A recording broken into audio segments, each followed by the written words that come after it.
Salam sejahtera Malaysia.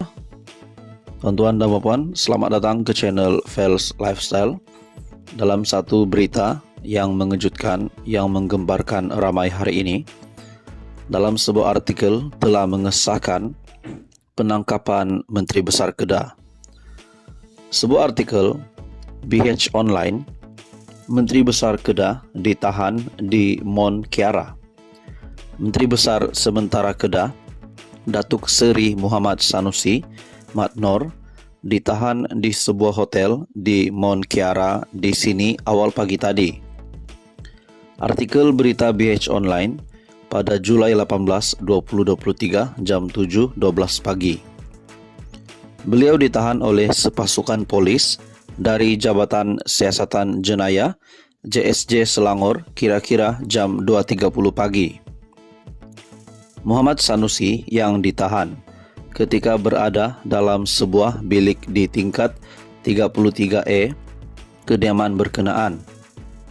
Beliau kemudian dibawa menaiki sebuah kenderaan pacuan 4 roda jenis Toyota Fortuner milik pasukan polis diiringi kenderaan lain dari JSJ Kontingen Selangor menuju ke Ibu Pejabat Polis Daerah IPD Gombak. Satu video penahanan Muhammad Sanusi dikesan tersebar dalam laman media sosial. Muhammad Sanusi yang dijangka akan dihadapkan ke Mahkamah Session Selayang pagi ini bagi menghadapi pertuduhan mengikut Seksyen 4 dalam kurungan 1 dalam kurungan E Akta Hasutan. Akhirnya disahkan bahawa Sanusi telah ditahan polis. Dalam artikel yang lain juga mengesahkan, dalam artikel astroawani.com, Sanusi ditahan polis 3 pagi.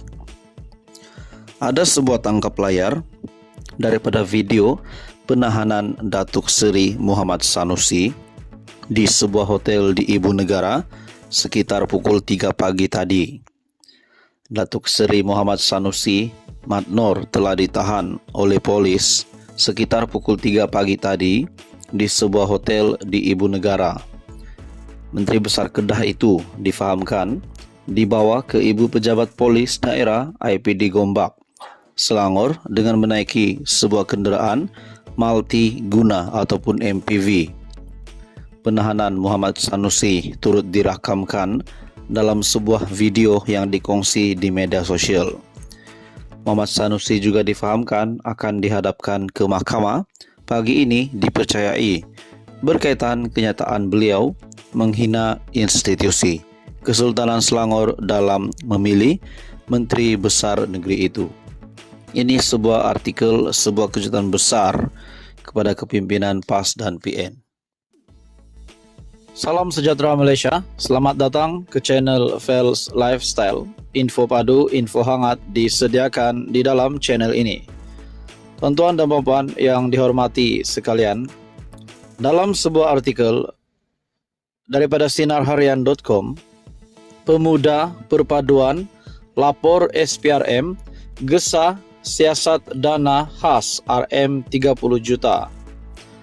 Pemuda Perpaduan Kelantan membuat laporan kepada Suruhanjaya Pencegahan Rasuah Malaysia SPRM di sini pada Ahad pagi meminta siasatan dijalankan terhadap Kerajaan Kelantan berkait dana khas RM30 juta dalam belanjawan 2023 Kerajaan negeri itu.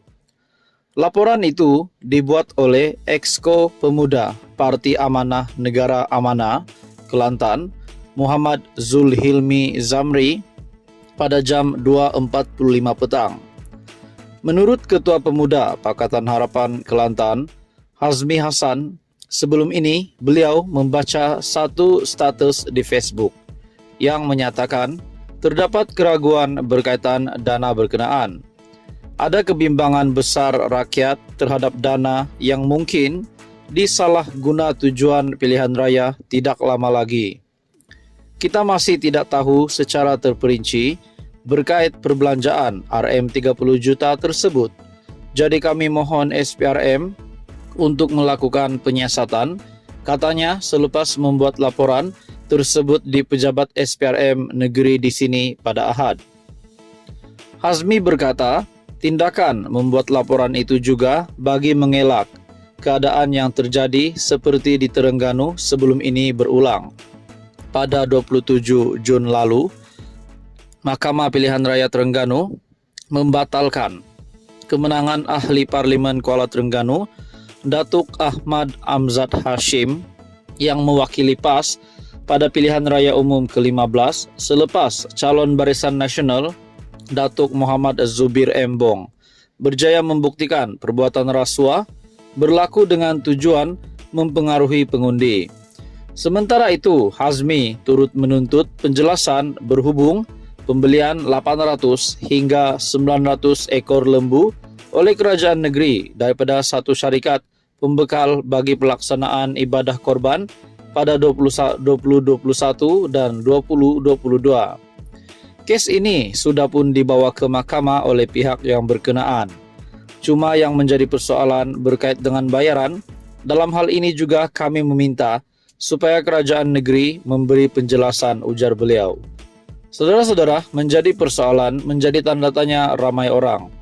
Adakah laporan dari pemuda perpaduan, laporan kepada SPRM, di mana SPRM digesa untuk menyiasat dana khas RM30 juta, di mana laporan itu dibuat oleh Exco Pemuda Parti Amanah Negara Amanah Kelantan.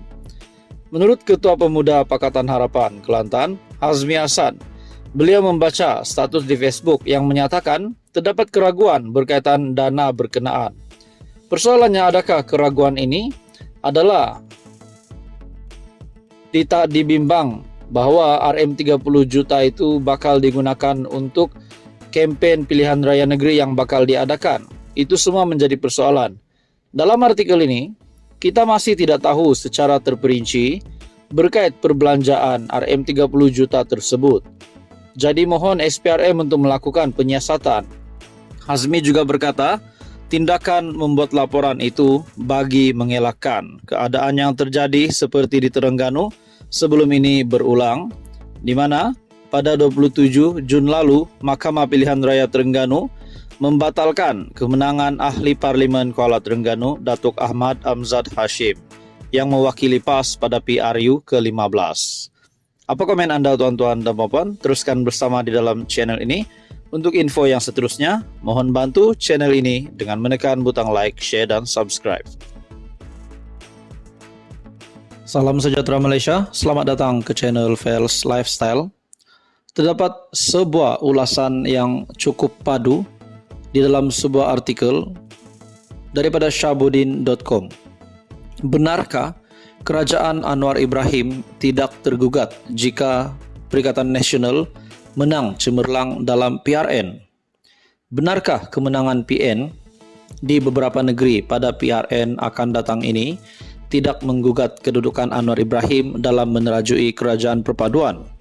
Dalam hal ini, banyak pihak telah tampil dengan pandangan masing-masing, termasuk ada pemimpin UMNO yang menyatakan telah mendapat jaminan daripada GPS dan GRS, gabungan parti-parti di Sarawak dan Sabah, bahwa mereka akan kekal bersama kerajaan perpaduan biar apapun keputusan pilihan raya negeri nanti.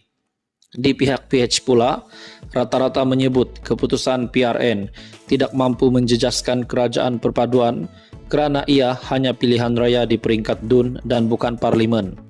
Begitupun di ketika ramai yang menyebut kekalahan PHBN dalam PRN sama sekali tidak menjejaskan kedudukan kerajaan perpaduan di peringkat pusat, jangan sesekali kita lupa bahawa kemenangan PN, jika benar mampu dicapai di 4 atau 5 negeri, paling penting ia akan memberi gandaan rangsangan semangat kepada mereka untuk lebih agresif mendepani pilihan raya umum ke-16 akan datang. Tanpa memiliki selangor, khususnya pun PN sudah begitu agresif. Bayangkan bagaimana keagresifan mereka jika setelah berjaya menawan negeri tersebut.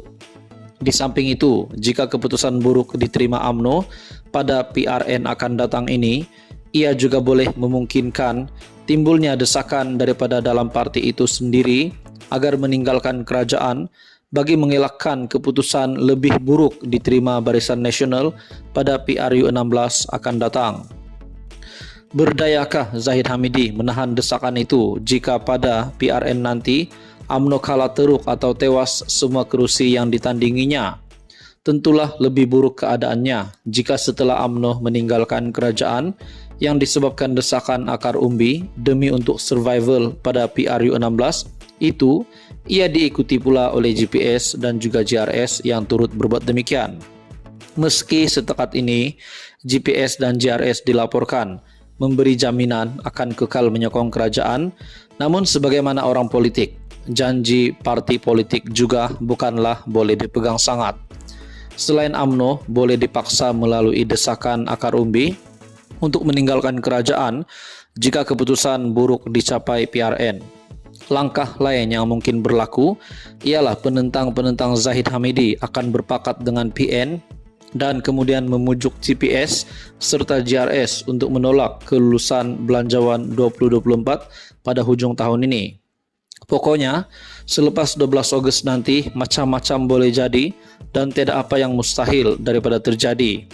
Jadi, jangan mudah-mudah membuat kesimpulan bahawa keputusan PRN nanti tidak memberi kesan kepada kedudukan kerajaan perpaduan. Untuk itu, PH dan BN tidak harus memandang mudah dan mesti menggunakan segala sumber serta kekuatan yang ada bagi menghadapi PRN 6 negeri yang tarik mengundinya tidak sampai sebulan lagi. Jika berjaya mengekalkan status quo, yaitu PHBN kekal menguasai Selangor, Pulau Pinang dan Negeri Sembilan, itu dikira sudah cukup baik dan merupakan keputusan minima yang boleh menyelamatkan masa depan. Di samping keputusan itu, meletakkan kerajaan yang dibentuk nanti tidak stabil dan menjadikan PN lebih galak dengan memainkan sentimen Melayu, UMNO yang merupakan sebahagian komponen dalam kerajaan perpaduan sudah tentu paling tertekan sekali dengan keputusan tersebut. Pasti akan sentiasa timbul gegaran menekan Zahid Hamidi dan meminta UMNO segera berpisah daripada kerajaan. Paling selamat buat PHBN hanyalah kalau berjaya mengekalkan 3 negeri yang sedang dikuasainya sekarang serta dapat pula merampas 1 atau 2 negeri yang lain sedang ditadbir PN ketika ini. Memandang sekeliling, mampukah perkara itu dijadikan kenyataan oleh PHBN? Syabuddin Husin, 14 bulan 7 2023.